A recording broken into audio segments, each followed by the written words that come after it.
بسم اللہ الرحمن الرحیم والحمد للہ رب العالمین والصلاة والسلام علی رسول خیر خلقہ محمد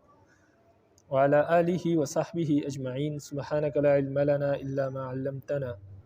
انک انت العلیم الحکیم ربی زدنی علما ربی زدنی علما ربی زدنی علما رب اشرح لی صدری ویسر لی امری واحلل عقدۃ من لسانی یفقهوا قولی والامر الثالث شأن الحروب الواقعة فی الاسلام بین الصحابة والتابعین۔ فرماتے ہیں تیسرا امر اور تیسرا معاملہ یہ ہے کہ صحابہ اور تابعین کے درمیان اسلام میں جو جنگیں ہوئی ہیں صحابہ اور تابعین کے درمیان اس کے متعلق کچھ ذکر کرنا چاہتے ہیں، جیسے صحابہ کی آپس میں جنگیں ہوئی یا تابعین کی آپس میں جنگیں ہوئی ہے تو اس کی اصل وجوہات کیا تھی، یہ بہت ہی اہم مسئلہ ہے۔ فرماتے ہیں فَاعْلَمْ أَنَّ اخْتِلَافَهُمْ إِنَّمَا يَقَعُ فِي الْأُمُورِ الدِّينِيَّةِ وَيَنْشَأُ عَنِ الْاجْتِهَادِ فِي الْأَدِلَّةِ الصَّحِيحَةِ وَالْمَدَارِكِ الْمُعْتَبَرَةِ۔ فرماتے ہیں کہ یہ بات جان لو کہ ان کا جو اختلاف واقع ہوا ہے یہ دینی معاملے میں ہوا ہے اور یہ اجتہاد کی وجہ سے پیدا ہوا ہے، ایسے اجتہاد سے جو صحیح دلائل کی بنیاد پر قائم تھا، یعنی ہر صحابی اور ہر تابعی نے اجتہاد کیا، اس کو جو صحیح لگا اپنے رائے کے مطابق، اپنے اجتہاد کے مطابق اس نے اسی پر عمل کیا، اور ہر ایک صحابی کے پاس اپنے موقف پر دلائل، مضبوط دلائل موجود ہے، تو ہم کسی کو غلط نہیں کہہ سکتے۔ فرماتے ہیں والمختلفون والمجتہدون اذا اختلفوا فإن قلنا ان الحق في المسائل الاجتهادية واحد من الطرفين ولم يصادفه فهو مخطئ فإن جهته لا تتعين بإجماع فيبقى الكل عن احتمال الإصابة ولا يتعين المخطئ منهم والتعصيب مدفوع عن الكل اجماع۔ فرماتے ہیں کہ جب مجتہدین کا اختلاف ہوتا ہے آپس میں تو ہم اجتہادی مسائل کے بارے میں یہ کہتے ہیں کہ ان دونوں میں سے کوئی ایک حق پر ہے اور دوسرا جو ہے وہ خطا پر ہے، لیکن اس بات پر اجماع ہے کہ ان میں سے کسی ایک کی خطا بھی متعین نہیں ہے، یعنی یہ معلوم نہیں ہے کہ کس کا اجتہاد درست تھا کس کا غلط تھا۔ تو اس وجہ سے ہر ایک میں درستگی کا احتمال موجود ہے اور اس میں جو مخطی ہے، خطا کار ہے، جس کے اجتہاد غلط ہے، اس کا علم نہیں ہے۔ تو اجتہادی مسائل میں ایک غلط ہوتا ہے ایک درست ہوتا ہے، لیکن صحابہ کا جو اختلاف تھا یا تابعین کا آپس میں، اس میں یہ بات ابھی تک معلوم اور محقق نہیں ہوئی کہ کون سا درست، کس کا اجتہاد درست تھا اور کس کا درست نہیں تھا۔ اس وجہ سے ہم کسی کو بھی غلط یا صحیح نہیں کہہ سکتے، اس لیے کہ اب تک اس کی تحقیق نہیں ہوئی۔ جہاں تک گناہ گاری کی بات ہے تو گناہ ہر ایک سے ان میں کوئی بھی گناہ گار نہیں ہے، اس لیے کہ مجتہد کو اپنے اجتہاد پر عمل کرنا ضروری ہوتا ہے اور ہر مجتہد نے اپنے اجتہاد پر عمل کیا ہے۔ وَإِن قُلْنَا إِنَّ كُلَّ مُجْتَهِدٍ مُصِيبٌ فَأَحَرَّ بِنَفْيِ الْخَطَاءِ وَالتَّعْصِيمِ وغاية الخلاف الذي بين الصحابة والتابعين أنه خلاف اجتهادية في مسائل دينية زنية وهذا حكمه۔ فرماتے ہیں کہ اگر ہم یہ کہیں کہ ان میں سے مجتہدین میں سے ہر ایک مجتہد درست تھا تو پھر تو گناہ اور خطا کی نفی ہو جاتی ہے، حالانکہ ایسا بھی نہیں ہے، لازمی بات ہے جب دونوں نے اجتہاد کیا تو ان میں سے ایک کا اجتہاد درست ہوگا ایک کا درست نہیں ہوگا، لیکن بہرحال جس کا درست نہیں ہے وہ بھی گناہ گار نہیں ہے، اس لیے کہ اجتہادی مسائل جو ہوتے ہیں اس میں نبی علیہ السلام نے یہی فرمایا کہ جو درست ہے اس کو دگنا ثواب ملے گا اور جو درست نہیں ہے اس کو کم سے کم ایک ثواب تو ملے گا۔ فرماتے ہیں صحابہ اور تابعین کے درمیان جو اختلاف واقع ہوا ہے ان کی انتہا یہ ہے کہ وہ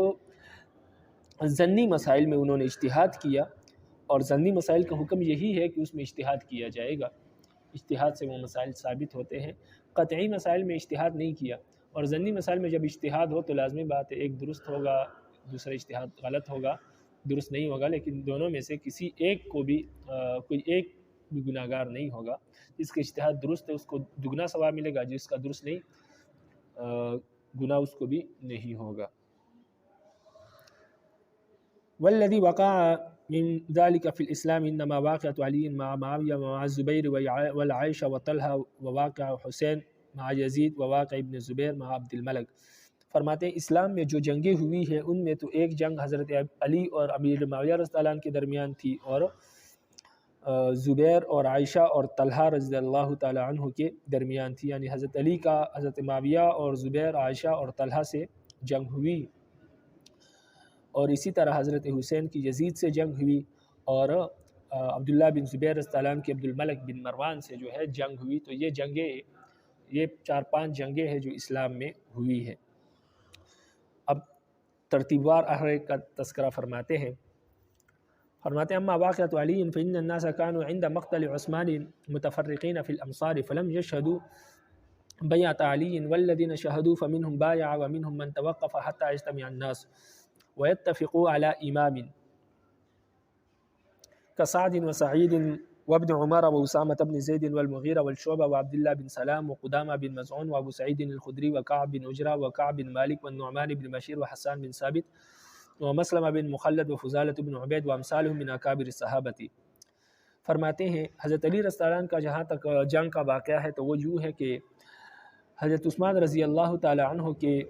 قتل کے وقت، ان کی شہادت کے وقت لوگ مختلف شہروں میں موجود تھے، صحابہ مختلف شہروں میں موجود تھے،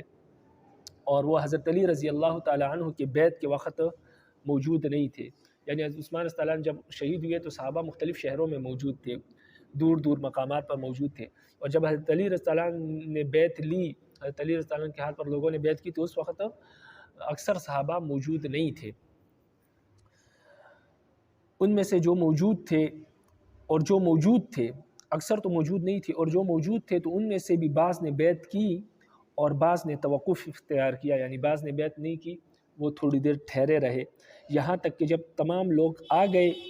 اور انہوں نے ایک امام پر اتفاق کر لیا تو پھر ان صحابہ نے بھی بیعت کر لی جنہوں نے توقف کیا تھا۔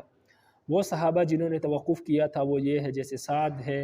سعید ہے، ابن عمر ہے، اسامہ بن زید ہے، مغیرہ بن شعبہ، عبداللہ بن سلام، قدامہ بن مزعون، ابو سعید خدری، کعب بن عجرہ، کعب بن مالک، نعمان بن بشیر، حسان بن ثابت، مسلمہ بن مخلد، فضالہ بن عبید، اور ان کی طرح بڑے بڑے صحابہ جو ہے انہوں نے توقف اختیار کیا تھا رضوان اللہ تعالی علیہم اجمعین۔ والذین کانوا فی الامصار عدلوا عن بیعته ایضا الی طلب بدم عثمان، اور جو صحابہ مختلف شہروں میں موجود تھے انہوں نے حضرت علی رضی اللہ عنہ کی بیعت سے اعراض کیا اور حضرت عثمان رضی اللہ تعالیٰ عنہ کی قصاص کا مطالبہ کیا کہ ان کا خون بہا لیا جائے، قصاص لیا جائے۔ وترکوا الامر فوضا، اور انہوں نے یہ معاملہ اسی طرح چھوڑ دیا، یعنی بیعت کا معاملہ اسی طرح چھوڑ دیا، بیعت نہیں کی اور خون کا مطالبہ کیا۔ حتی یکون شورا بین المسلمین لمن یؤلونہ وظنوا بعلی ہداوۃ فی السکوت عن نصرۃ عثمان من قتیلہ لا فی المملئۃ علیہم فحاشا للہ من ذلک ولقد کان معاویہ اذا صرح بملامۃ انما یواجہ علیہ فی سکوتہ فقط۔ فرماتے ہیں ان صحابہ نے حضرت علی سے بیعت نہیں کی اور حضرت عثمان کے قتل کا مطالبہ کیا، اور یہ معاملہ اسی طرح انہوں نے چھوڑ دیا، یہاں تک کہ مسلمانوں کے درمیان شورا بیٹھ گئی اور انہوں نے آپس میں یہ مشورہ کیا کہ کون اس کا ولی بنے گا، کون حضرت عثمان کا ولی بن کر خون کا مطالبہ کرے گا۔ اور ان لوگوں کا گمان یہ تھا کہ حضرت علی رضی اللہ تعالیٰ عنہ کی خاموشی سے حضرت عثمان رضی اللہ تعالیٰ عنہ کے قاتلوں کو مدد ملے گی، اس لیے حضرت علی کو خاموش نہیں رہنا چاہیے۔ باقی وہ حضرات حضرت علی کو اس بات پر ملامت نہیں کرتے تھے کہ یہ حضرت عثمان کے خون کا حضرت عثمان کے خون کا قصاص نہیں لے رہے اور یا لینا نہیں چاہتے ہیں، اس پر وہ کبھی بھی ان صحابہ نے حضرت علی کو ملامت نہیں کیا، بلکہ وہ صرف یہ کہتے تھے کہ حضرت علی کی خاموشی سے حضرت عثمان کے قاتلوں کو مدد ملے گی، اس لیے ان کو خاموش نہیں رہنا چاہیے۔ باقی حضرت علی کو انہوں نے کبھی ملامت نہیں کی اس بات پر کہ وہ قصاص لینا نہیں چاہتے۔ حضرت علی بھی کہتے تھے کہ ہم بعد میں لیں گے، ابھی موقع نہیں، تو انہوں نے حضرت علی کو کبھی بھی ملامت نہیں کیا قصاص نہ لینے پر، اور اللہ کی پناہ اس بات سے کہ حضرت علی ایسا کر بھی نہیں سکتے تھے کہ وہ قصاص نہ لے، لیکن وہ کسی حکمت کی وجہ سے کچھ تاخیر، کچھ وقت چاہ رہے تھے۔ اور یہی وجہ ہے کہ حضرت معاویہ رضی اللہ عنہ بھی جب حضرت علی رضی اللہ عنہ کو ملامت کرتے تھے تو وہ صرف اسی بات پر کرتے تھے کہ وہ خاموش کیوں ہیں، ان کو خاموش نہیں رہنا چاہیے، بلکہ اس کے ماں سوا انہوں نے کبھی بھی ان پر کوئی الزام نہیں لگایا۔ فرماتے ہیں ثم اختلفوا بعد ذلك فرأى علي أن بيته قد انتقعت ولازمت من تأخر عنها باجتماع ما اجتمع عليها بالمدينة دار النبي صلى الله عليه وسلم ومتن الصحابة وارجاء الأمر في المطالبة بدم عثمان إلى اجتماع الناس باتفاق الكلمة فيتمكنوا حينئذ من ذلك۔ ورأى الآخرون أن بيعته لم تنعقد لافتراق الصحابة أهل الحل والعقد بالآفاق ولم يحزر إلا قليل ولا تكون البيعة إلا باتفاق أهل الحل والعقد ولا تلزم بعقد من تولاها من غيرهم أو من القليل منهم وإن المسلمين حينئذ فوز فيطالبون أولا بدم عثمان ثم يجتمعون على إمام.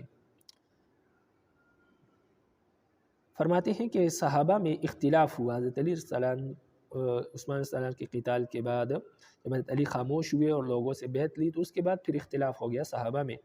حضرت علی کا خیال یہ تھا کہ ان کی بیعت منعقد ہو چکی ہے، وہ امام بن گئے ہیں، اور جو لوگ تاخیر کرتے ہیں، جن لوگوں نے تاخیر کی ہے حضرت علی کی بیعت، حضرت علی کے ہاتھ پر بیعت کرنے کی وجہ سے، وہ اس لیے بیعت کی ہے تاکہ وہ تمام لوگ مدینہ کے جو تمام صحابہ ہیں وہ آ جائیں، جمع ہو جائے ایک جگہ، پھر بیعت کریں گے. اور اسی طرح صحابہ کا جو وطن ہے مدینہ، وہ تمام صحابہ وہاں پر آ جائے تو اس لیے بیعت کریں گے. اور حضرت عثمان کے قتل کا جو مطالبہ ہے وہ بھی انہوں نے اس لیے مؤخر کیا تاکہ لوگ تمام کے تمام جمع ہو جائے اور لوگوں کا ایک بات پر، ایک امام پر اتفاق ہو جائے، تو پھر اس وقت جو ہے ممکن ہوگا کہ ہم حضرت عثمان کی قتل کا بدلہ لیں. اس لیے حضرت عثمان علی رضی اللہ عنہ تاخیر کر رہے تھے، لیکن وہ یہ سمجھ رہے تھے کہ وہ امام بن گئے ہیں کیونکہ ان کا جو ہے ان کی جو ہے بیعت مکمل ہو چکی ہے. لیکن جو دوسرے صحابہ تھے ورأى الآخرون،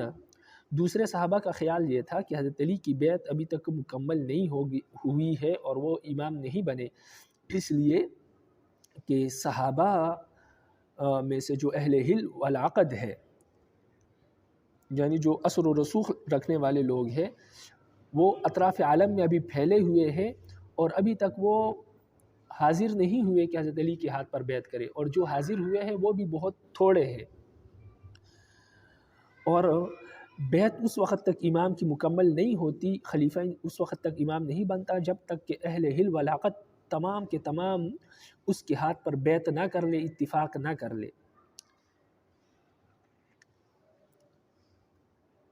اور ابھی تک جو ہے اہل حل والعقد کے علاوہ دیگر لوگوں نے تو حضرت علی کے ہاتھ پر بیعت کی، لیکن اثر و رسوخ رکھنے والے لوگ اہل حل والعقد نے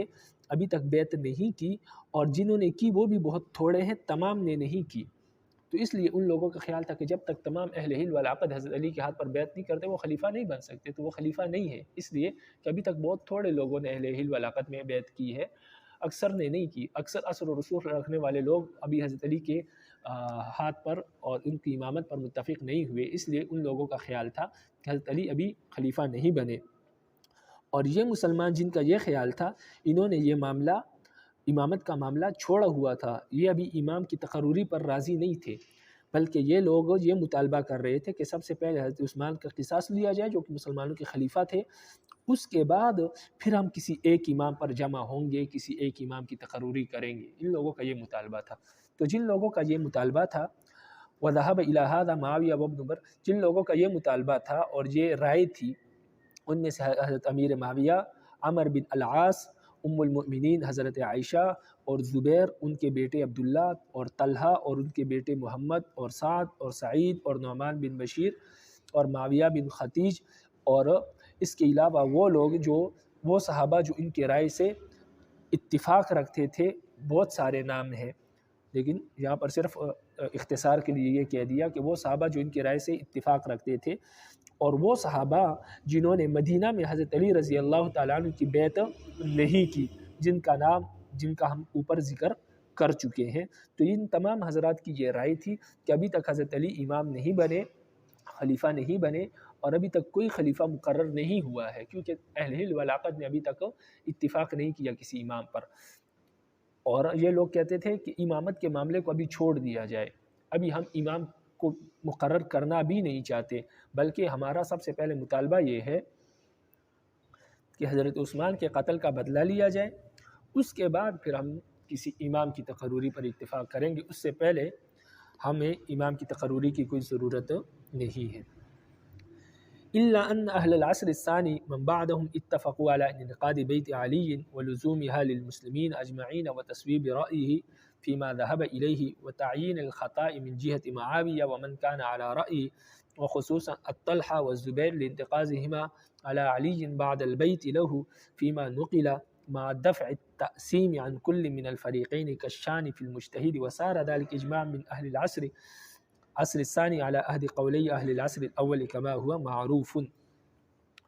فرماتے ہیں یہ تو بات ہے، لیکن دوسرے زمانے کے لوگ یعنی تابعین یہ صحابہ کے دور میں تو معاملہ یوں تھا، لیکن دوسرے زمانے کے لوگ یعنی تابعین کے زمانے میں تمام تابعین کے اس بات پر اتفاق تھا کہ حضرت علی کی بیعت، تابعین کے زمانے میں ان کا اس بات پر اتفاق ہو گیا کہ وہ حضرت علی کی بیعت کو مانتے تھے کہ ان کی بیعت ہو چکی تھی، وہ خلیفہ تھے اور مسلمانوں کے لیے ان کی تابعداری کرنا لازم ہے، اور وہ سمجھتے تھے کہ تمام تابعین کے اس بات پر اتفاق ہے کہ حضرت علی کی رائے درست تھی، اور حضرت امیر معاویہ رضی اللہ عنہ سے اجتہادی خطا ہوئی تھی اپنے رائے میں، اور خصوصاً طلحہ اور زبیر رضی اللہ عنہ سے تو بہت بڑی غلطی ہوئی تھی اجتہاد کے حوالے سے، اس لیے کہ ان دونوں نے حضرت علی رضی اللہ عنہ کی بیعت کی تھی اور اس کے بعد توڑ دی. لیکن جس طرح تابعین کے اس بات پر اجماع ہے کہ حضرت علی رضی اللہ تعالیٰ عنہ کی بیعت مکمل ہو چکی تھی اور حضرت معاویہ اور ان کے ساتھی اپنے رائے میں اجتہادی طور پر غلطی پر تھے، لیکن اس کے ساتھ ساتھ تابعین کا یہ بھی نظریہ اور عقیدہ ہے اور اجماع ہے کہ ان دونوں فریقوں میں سے کوئی بھی فریق گناہ گار نہیں ہے، نہ حضرت امیر معاویہ اور نہ حضرت علی، اس لیے کہ ان میں سے ہر ایک نے اپنے اجتہاد پر عمل کیا، اور مجتہد کی یہی شان ہوتی ہے، یہی حالت ہوتی ہے کہ اس کے اجتہاد درست ہو تب دو اجر ملتا ہے، اور اگر اجتہاد درست نہیں ہے تو ایک اجر تو ملتا ہی ملتا ہے. تو اسی طرح جو ہے تابعین جو دوسرے زمانے کے لوگ تھے وہ پہلے والے زمانے کے لوگوں میں سے ایک قول پر ان کا اجماع ہونا لازم ہے، اور ان کے اجماع حضرت علی رضی اللہ عنہ کے قول پر ہو گیا تھا کہ حضرت علی کی جو رائے تھی وہ درست تھی. کیونکہ اجماع کے حوالے سے یہ بات یاد رکھیں کہ اگر پہلے والے زمانے کے لوگوں میں اختلاف ہو تو بعد والے زمانے کے لوگ ان دونوں میں سے کسی ایک قول پر اجماع کریں گے، کسی ایک قول کو مانیں گے، تیسرا کوئی قول اختیار نہیں کر سکتے. تو حضرت علی اور حضرت امیر معاویہ رضی اللہ عنہ دونوں میں اختلاف تھا، تو تابعین کے لیے یہی ضروری تھا کہ حضرت امیر معاویہ اور حضرت علی رضی اللہ عنہ کی رائے میں کسی ایک کے رائے کو وہ ترجیح دے اور اس پر اتفاق کر لے. تو تابعین نے حضرت علی کے رائے پر اتفاق کر لیا کہ ان کا مطالبہ درست تھا کہ ابھی تاخیر کیا جائے، تمام مسلمان ایک امام پر جمع ہو جائے، اس کے بعد پھر ہم حضرت عثمان کے قتل کا بدلہ لیں گے. اور حضرت امیر معاویہ اور ان کے ساتھی جو ہے وہ اپنے رائے میں غلطی پر تھے، اجتہادی غلطی ان سے واقع ہوئی.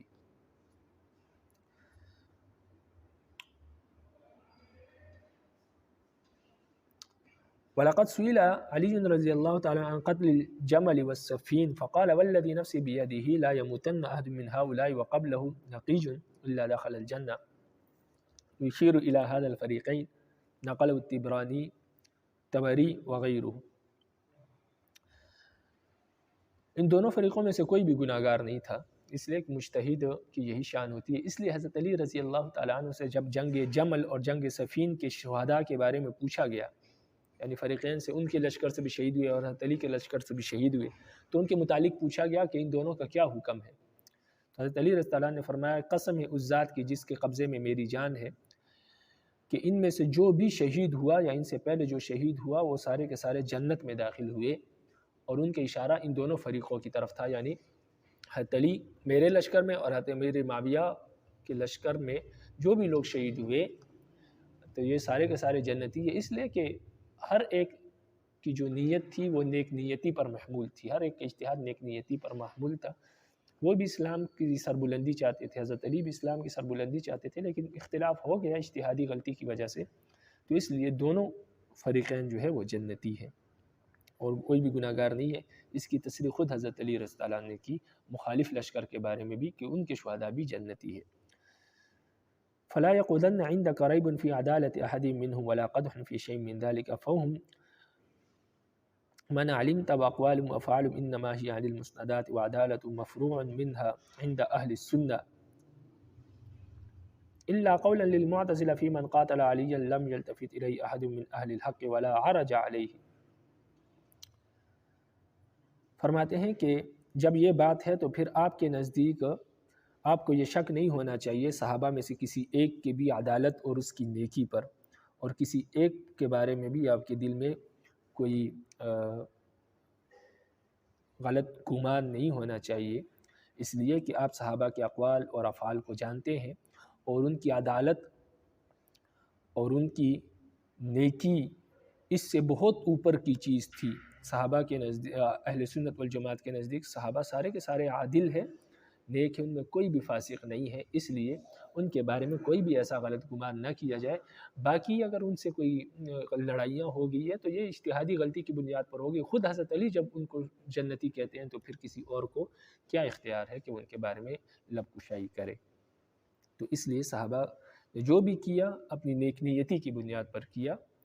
بہرحال انسان ہے، غلطی واقع ہو جاتی ہے اجتہادی طور پر، لیکن نیک نیتی میں کوئی شک نہیں، اس لیے آپ ان کی نیک نیتی میں اور ان کی عدالت میں کوئی شک نہ کریں۔ اہل سنت والجماعت کا یہی مسلک ہے۔ ہاں، معتزلہ کے قول یہ ہے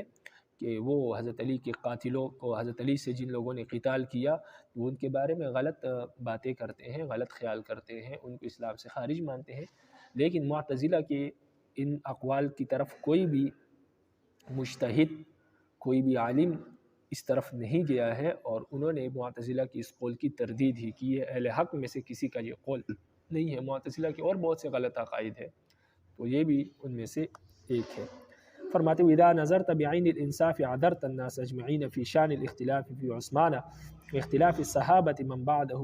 وعلمت انها كانت فتنة ابتلاها الله بها الامة بينما المسلمون قد اذهب الله عدوهم وملكهم ارضهم وديارهم ونزلوا الامصار على حدودهم بالبصرة والكوفة والشام ومصر وكان اكثر العرب الذين نزلوا هذه الامصار جفاة لم يستسكروا من صحبة النبي صلى الله عليه وسلم ولا ذهبتهم سيرة وآداب ولا ارتزوا بخلقه مع ما كان فيهم من الجاهلية من الجفاء والعصبية والتفاخر والبعد عن سكينة الإيمان وإذا بهم عند استفحال الدولة قد أصبحوا في ملكة المهاجرين والأنصار من قريش وكنانة وسقيف وهزيل وأهل الحجاز ويسرب السابقين الأولين إلى الإيمان فاستنكفوا من ذلك وعصبوا به لما يرون من أنفسهم من تقدم بأنسام وكسرة ومصادة فارس والروم مثل قبائل بكر بن وائل وعبد القيس بن ربيع وقبائل بالكندى والأزدد من الجمن وتميم وقيس بن مزر فصاروا إلى الغز من قريش والأنفة عليهم والتمريز في طاعتهم والتعلل في ذلك بالتلزم منهم والاستعداء عليهم والطعن فيهم بالعز يعني السوية والعدول في القسم السوية وفشت المقالة بذلك وانتهت إلى المدينة وهم من علمت فأعزموه وأبلغوه عثمان فبعث إلى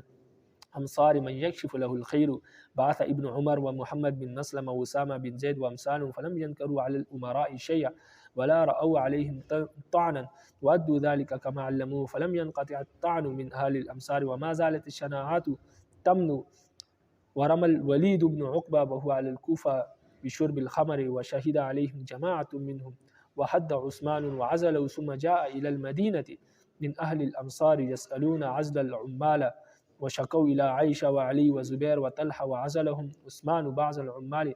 فلم تنقع بذلك ألسنتهم بل وفد سعيد بن العاص وهو على الكوفة فلما رجع اعترضوا بالطريق وردوا معزولا ثم انتقل الاختلاف بين عثمان ومن معه من الصحابة بالمدينة ونقموا عليه امتناعه من العزل فأبى إلا أن يكون على جرحه ثم نقلوا النكير إلى غير ذلك من أفعاله وهو متمسك بالاجتهاد وهم أيضا كذلك ثم تجمع قوم من الغواء وجاءوا إلى المدينة يزهرون طلب النصفة من عثمان وهم يزمرون خلاف ذلك من قتل وفيهم من البصرة والكوفة ومصر وقام معهم في ذلك علي وعائشة والزبير وطلحة وغيرهم يحاولون تسكين الأمور ورجعوا عثمان إلى رأيهم وعزل لهم عامل المسرى فانصرفوا قليلا ثم رجعوا وقد لبسوا بكتاب مدلس يزعمون أنهم لقوه في يد حامله إلى عامل مصر بأن يقتلهم وحلف عثمان على ذلك فقالوا مكنا من مروان فإنه كاتبك فحلف مروان فقال ليس في الحكم أكثر من هذا فحاصروه بداره ثم بیتوہ علی حین غفلۃ من الناس وقتلوہ وانتفع باب الفتنہ۔ اس پورے پیراگراف کا جو مفہوم ہے وہ یہ ہے کہ اگر آپ انصاف سے دیکھیں تو تمام لوگ حضرت عثمان رضی اللہ تعالیٰ عنہ کی شہادت کے بارے میں اور ان کے بعد جو صحابہ میں اختلاف ہوا، اس اختلاف کے بارے میں تمام کے تمام لوگ معذور ہیں۔ اصل بات یہ ہے کہ اے اللہ کی طرف سے ایک امتحان تھا، ایک آزمائش تھی جس میں اللہ تعالیٰ نے مسلمانوں کو مبتلا کیا اور مسلمانوں کی آزمائش لی، اور قیامت کی صبح تک مسلمانوں کی آزمائش ہے کہ وہ صحابہ کے بارے میں کیا عقیدہ رکھتے ہیں۔ بہرحال بات یوں تھی کہ اللہ تعالیٰ نے صحابہ کو دشمنوں پر فتح دی اور ان کو ملکوں کی سلطنت عطا فرمائی، اور صحابہ کو مختلف شہر اور مختلف ممالک اللہ نے عطا کیے، جس میں بصرہ، کوفہ، شام، مصر اور عرب کا اکثر علاقہ۔ اور صحابہ نے ان تمام چیزوں کے باوجود کوئی تکبر نہیں کیا، اس لیے کہ وہ نبی علیہ السلام کے صحبت یافتہ تھے، اور نبی علیہ السلام کی سیرت اور ان کے آداب پر ہی وہ راضی رہے اور انہی آداب کو لے کر چلے۔ اور جو زمانے جاہلیت میں ان میں جو عادات تھی، عصبیت تھا، تفاخر تھا اور ایمان سے دوری تھی، یہ تمام چیزیں جو ہیں صحابہ نے چھوڑ دی تھی۔ پھر اسی طرح صحابہ نے میں سے جو مہاجرین تھے، انصار تھے، اور کنانہ اور ثقیف اور حزیر اور اہل حجاب اور مدینہ کے جو پہلے لوگ تھے، یہ تمام کے تمام لوگ ایمان کی طرف آئے، اور یہ مختلف ممالک کے کیا ہے بادشاہ اور سربراہ بنے، حکمران، گورنر بنے، اور اسلام جو ہے وہ پھیل گیا۔ مختلف قبائل، قیس، ربیعہ اور کندہ، ازد اور تمیم اور قیس، مضر اور اس طرح کے مختلف قبائل جو ہے یہ سارے کے سارے قریش کے تحت آ گئے، اور قریش اور امام جو ہوتا تھا وہ قریشی ہوتا تھا، اور قریش ان پر کیا کرتا تھا، قریش ان پر حکومت کرتے تھے، کیونکہ نبی علیہ السلام نے فرمایا الائمۃ من قریش، امام قریش میں سے ہوگا۔ اس وجہ سے یہ تمام قبیلوں میں جب مرور زمانہ کے ساتھ کچھ عادات تبدیل ہونی شروع ہو گئی، واپس اپنے ان عادات کی طرف جانے لگے جو زمانہ جاہلیت میں تھے، اس وجہ سے انہوں نے قریش اور ان کی اطاعت میں اور فرما برداری میں کمزوری دکھانا شروع کر دی، اور ایک دوسرے پر طعن و تشنیع کرنا اور انصاف نہ کرنا اور آپس میں لڑائی جھگڑے کرنا، یہ چیزیں مختلف ممالک میں پھیل گئی، کیونکہ اسلام کا دائرہ بہت وسیع ہو گیا تھا۔ تو جب مدینہ میں حضرت عثمان رضی اللہ تعالیٰ عنہ تک یہ خبریں پہنچی، تو حضرت عثمان رضی اللہ تعالیٰ عنہ نے مختلف شہروں میں اپنے مخبر بھیجے، جیسے ابن عمر کو بھیجا، محمد بن مسلمہ کو بھیجا، اور اسامہ بن زید کو بھیجا، اور ان کی طرح بہت اور سارے صحابہ کو بھیجا کہ وہ جا کر ان شہروں میں مخبری کریں کہ واقعی ایسے معاملات ہو رہے ہیں کہ یہ لوگ خلیفہ کے احکامات کو بجا نہیں لاتے اور عدل و انصاف قائم نہیں کرتے۔ تو یہ حضرات گئے، انہوں نے ان تمام چیزوں کا معائنہ کیا، لیکن کسی ایک گورنر کو کچھ بھی نہیں کہا، نہ اس پر طعن و تشنیع کی، بلکہ وہ تمام معاملات دیکھ کر واپس آئے اور حضرت عثمان کو اس کی خبر دی۔ اس کے بعد ان چیزوں میں اضافہ ہوتا رہا، اور یہ بد اخلاقیاں جب بڑھی تو حضرت عثمان رضی اللہ عنہ نے ولید بن عقبہ جو کہ کوفہ کے گورنر تھے، ان کو شراب پینے کی وجہ سے انہوں نے شراب پی، اور ایک بہت بڑی جماعت نے ان کے خلاف گواہی دی کہ یہ شراب پیتے ہیں، تو حضرت عثمان رضی اللہ عنہ نے ان کو حد لگائی اور ان کو معزول کر دیا۔ پھر حضرت عثمان رضی اللہ تعالیٰ عنہ کے پاس مختلف شہروں سے لوگ آنے لگے اور اپنے گورنروں کی شکایت کرنے لگے، اور حضرت عثمان رضی اللہ عنہ سے یہ مطالبہ کرنے لگے کہ ان کے گورنروں کو معزول کیا جائے۔ حضرت عثمان نے ان لوگوں کے گورنروں کو معزول کیا، اور مختلف شہروں کے گورنروں کو معزول کیا، کیونکہ ان کے مخبرین نے ان کو خبریں دی کہ یہ گورنر یوں ہے، تو انہوں نے جب گورنروں کو معزول کیا تو گورنروں کے لوگ آئے اور گورنر خود بھی آئے اور ان کے ساتھ جو سپورٹر تھے وہ آئے،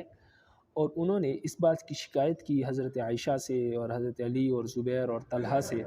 کہ حضرت عثمان رضی اللہ عنہ نے ان کے گورنروں کو معزول کر دیا ہے، اور یوں کر دیا، فلاں کو معزول کر دیا اور فلاں کو ہمارے اوپر مقرر کر دیا۔ تو مسلسل یہ باتیں لوگ آتے تھے اور حضرت عثمان کے بارے میں ان حضرات سے شکایت کرتے تھے، یہاں تک کہ سعد بن ابی وقاص کا جو کہ کوفہ کے گورنر تھے، ان کا ایک وفد آیا، اور جب واپس لوٹے تو انہوں نے راستے کے بارے میں اعتراض کیا کہ یعنی انہوں نے بھی کچھ اعتراضات کیے لوگوں پر، گورنروں پر، تو حضرت عثمان نے ان کو بھی معزول کر دیا۔ تو جب عثمان رضی اللہ عنہ نے لوگوں کی بد اخلاقیوں اور گورنروں کی بد اخلاقیوں کی وجہ سے ان کو معزول کرنا شروع کر دیا، تو اور وہ حضرات حضرت باقی صحابہ سے شکایت کرتے تھے، تو پھر صحابہ اور عثمان رضی اللہ عنہ کے درمیان، مدینہ میں جو صحابہ موجود تھے ان کے اور حضرت عثمان رضی اللہ عنہ کے درمیان اختلاف پیدا ہو گیا۔ وہ صحابہ حضرت عثمان کو منع کیا کرتے تھے کہ لوگوں کو معزول نہ کرے، اور حضرت عثمان رضی اللہ تعالیٰ عنہ نے انکار کرتے تھے، اور وہ مسلسل لوگوں کو کیا کرتے تھے، معزول کرتے تھے، جس میں کوئی برا اخلاق، بری عادت دیکھتے تھے تو معزول کر دیتے تھے۔ تو پہلے شروع میں تو معاملہ یہاں تک رہا کہ حضرت عثمان لوگوں کو معزول کرتے تھے، تو پھر جب ان لوگوں کو وہ لوگ صحابہ سے اس کی شکایت کرتے تھے، لیکن پھر ان لوگوں نے بغض و عناد میں، جن کو حضرت عثمان معزول کرتے تھے، ان لوگوں نے بغض و عناد میں حضرت عثمان رضی اللہ عنہ کے دیگر کاموں پر بھی اعتراضات کرنا شروع کر دیے، اور حضرت عثمان اپنی اجتہادی طور پر جو معاملہ پیش آتا اس پر اپنی اجتہادی قوت کی بنا پر فیصلہ فرماتے تھے۔ تو حضرت عثمان پر اعتراضات شروع کر دیے، تو یہ اعتراضات بڑھتے بڑھتے پھر کچھ ایسے لوگ آ گئے جو سرکش تھے اور باغی لوگ جو ہے وہ مدینہ میں آ گئے، اور وہ حضرت عثمان سے انصاف کا مطالبہ کرنے لگے کہ آپ انصاف قائم نہیں کرتے، آپ اپنے اقربا پرور کو جو ہے وہ عہدے دیتے ہیں، دوسروں کو معزول کرتے ہیں۔ یہ الزام تراشیاں انہوں نے شروع کر دی۔ اسی طرح یہ لوگ، ان لوگوں کا اصل میں جو ان کا ٹارگٹ تھا وہ حضرت عثمان رضی اللہ عنہ کو شہید کرنا تھا، لیکن وہ اس کا اظہار نہیں کرتے تھے، بلکہ وہ حضرت عثمان سے انصاف کا مطالبہ کرتے تھے، اور پراپوگنڈا شروع کر دیا تاکہ پہلے پراپوگنڈا ہم عروج پر کریں تاکہ لوگ ان سے متنفر ہو جائے، پھر بعد میں ہم شہید کریں گے، لیکن اصل میں ان کا پہلے سے پلان ان کی شہادت کا تھا۔ تو یہ لوگ جو ہے وہ یہ کوفہ سے، بصرہ سے، مصر سے اور مختلف جگہ سے آئے، اور انہوں نے جو پروپیگنڈا شروع کر دیا، تو اس پروپیگنڈے کا شکار حضرت علی، حضرت عائشہ، حضرت زبیر، حضرت طلحہ اور اس کے علاوہ دیگر صحابہ بھی اس پروپیگنڈے کا کیا ہو گئے، شکار ہو گئے۔ تو جب یہ شکار ہو گئے تو یہ امر یوں بڑھتا رہا، اور حضرت عثمان بھی ان کی رائے سے کیا ہو گئے، مجبور ہو گئے۔ اسی طرح حضرت عثمان نے اس کے بعد پھر مصر کے جو گورنر تھے ان کو معزول کر دیا۔ تو اس طرح ان لوگوں کی تعداد بڑھتی گئی، اور وہ لوگ مصر والے بھی آ گئے، اور انہوں نے بھی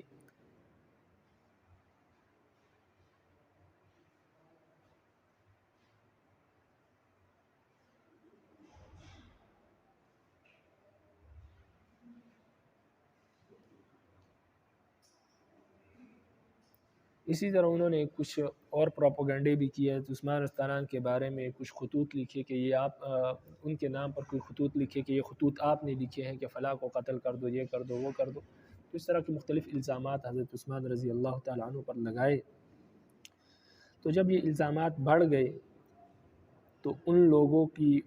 پروپیگنڈے کی وجہ سے بہت سے لوگ ان کے ساتھ مل گئے، اور حضرت عثمان رضی اللہ عنہ سے بہت سے لوگ کٹ گئے۔ حضرت عثمان مجبور ہو گئے، اپنا لشکر کے لوگ بھی ان کے ساتھ نہیں دے رہے تھے، تو ان لوگوں نے پھر اس بات سے فائدہ اٹھایا جب حضرت عثمان رضی اللہ عنہ کمزور ہو گئے تو ان کو گھر میں محصور کر دیا، اور پھر وہیں پر انہوں نے کافی دن گزارے، بلکہ 40 دن تک وہیں محصور رہے، ان کا دانا پانی کھانا پینا بند کر دیا، اور پھر آخر میں ان کو شہید کر دیا۔ اور جب ان کو شہید کر دیا تو ان کی شہادت کے بعد مسلمانوں میں فتنے پھیل گئے، اور چونکہ مسلمانوں نے پہلے اس کا تعاقب نہیں کیا کہ ان فتنوں کو روکا جاتا، لیکن بعد میں مسلمانوں کو سمجھ آ گئی کہ یہ عثمان رضی اللہ عنہ کی شہادت ایک سازش تھی، ایک فتنہ تھا۔ پھر جب یہ شہید ہوئے تو اس کے بعد مسلمانوں میں مختلف فتنے پھیلے، اور قتل و قتال کا بازار گرم ہو گیا، اور منافقین نے اور غداروں نے اور باغیوں نے اس سے فائدہ اٹھانا شروع کر دیا، مسلمانوں کو آپس میں لڑانے لگے، اور آج تک وہ اسی کام میں مصروف ہے اور مسلمان اس کا شکار ہوتے آ رہے ہیں۔